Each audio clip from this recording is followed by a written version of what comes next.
Bah, si tu veux mon avis, Sauron, son anneau, il l'a acheté chez Orpari. Quoi?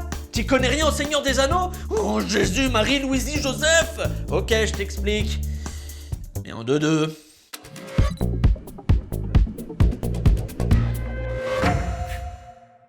Alors déjà, ça se passe en terre du milieu, donc dans le Puy-de-Dôme. C'est là-bas que vivent les hobbits, une race de chômeurs alcooliques qui n'ont pas terminé leur croissance et qui ont les cheveux d'Eric Nolot sur leur panard. Parmi eux, il y a Bilbon Saquet, qui a pété un anneau magique qui rend les gens hyper agressifs. Il a été forgé avec le sang d'Alexis Corbière. L'anneau, c'est au fait une bagouze maléfique qui appartient à un Sauron, un seigneur de guerre qui aimerait bien la récupérer parce qu'il est témoin dans le prochain épisode de 4 mariages pour une lune de miel. En plus, c'est un anneau qui rend invisible. Exact, comme la chanteuse Nadia. Bilbon, il a aussi un pote qui s'appelle Gandalf le Gris, un magicien qui s'habille chez Emmaüs. Et Dadalf, il a grillé que le Bilbon, il avait endormi l'anneau. Et là, il dit: t'as refou là, Bilbon?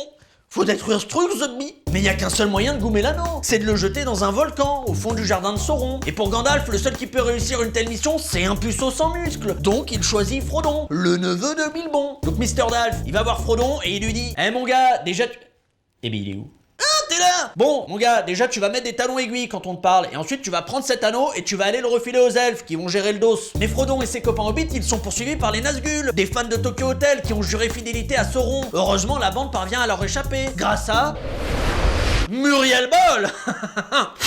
Toujours dans les bons coups, le centaure au pied de diabète. Non! Ils sont sauvés par Aragorn, l'héritier du Gondor. Il est beau, il est fort, bref, c'est comme moi, mais en beau et en fort. Et ensuite, tout ce petit monde débarque chez les elfes. Elfitos, en dialecte patanégra, si. Là-bas, il y a Frodon qui porte ses énormes couilles velues et qui annonce qu'il va aller lui-même détruire l'anneau. Mais comme il est gaulé comme Paul Mirabel, on lui dit qu'il va pas y aller tout seul. C'est ainsi que naît la communauté de l'anneau, composée des hobbits, Gandalf, Aragorn, mais aussi Ned Stark, un nain qui jouait dans Sliders, et enfin Legolas, un elfe super fort à l'arc et qui a toujours un filtre Instagram sur son visage. Sur la route, la commu elle tombe sur le Balrog, un monstre qui veut démarrer Gandalf parce qu'il a pas dit bonjour. Mais pendant la baston, Gandalf et le Balrog ils chutent dans un ravin et y a plus aucune trace de leur cosmo-énergie. En plus de ça, Frodon et sa bande ils sont harcelés par l'armée de Saruman, le N+1 de Gandalf qui s'est rallié à Sauron en échange d'un nouveau lisseur Dyson et de l'installation de la fibre dans sa citadelle. Bon, à partir de là, ça enchaîne les galères et les batailles de ouf. Frodon et Sam ils partent de leur côté et ils rencontrent Gollum, un ancien hobbit devenu Secpa. Lui il fait genre il veut les aider, mais tout ce qu'il veut c'est l'anneau, qu'il appelle mon précieux. 24 carats quand même le cockring. Il arrête pas d'engrainer Frodon, il est là, ouais, Sam c'est qu'un fils d'up, tout à l'heure il a dit qu'il avait soulevé ta daronne dans une Fiat 500. Il s'arrange même pour que Frodon se fasse mordre par Arachne, une grosse migale qui a pas peur du bégon. Et résultat, Frodon il meurt pour la 11e fois de la trilogie. Là il y a des orques qui emmènent son cadavre chez Sauron, mais surprise, il est pas vraiment remort. Puis il est retrouvé par Sam, et là les deux hobbits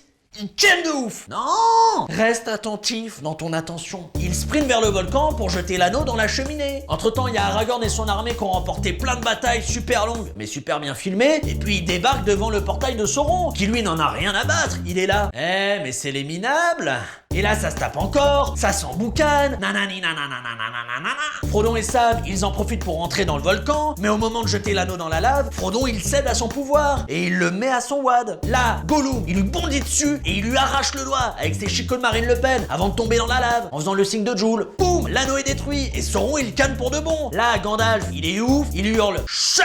ton gros œil chauve là. Tout ça avant d'aller sauver Frodon et Sam, en leur envoyant un Uber-Règle. Tout est bien qui finit bien, Aragorn il devient roi, Legolas et Gimli s'installent en coloc à Jussieu, Gandalf découvre le CBD, et les hobbits picolent comme des rennais. Mais pas pour longtemps, parce que Frodon et une partie de la clique embarquent sur un bateau Costa Croisière, pour s'installer définitivement à Djerba. Voilà, tu sais tout. T'as d'autres questions ou pas? Intéresse-toi à l'hobbitisme un peu.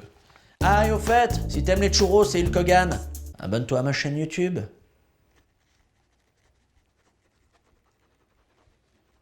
T'es pas en train de t'abonner, j'ai l'impression. Toujours pas. Je peux attendre, tu sais. Tu te crois meilleur que moi? Là, tu t'es abonné. C'est bien. Je suis fier de toi, mon garçon. T'es une fille? C'est pareil. Je vois pas les couleurs.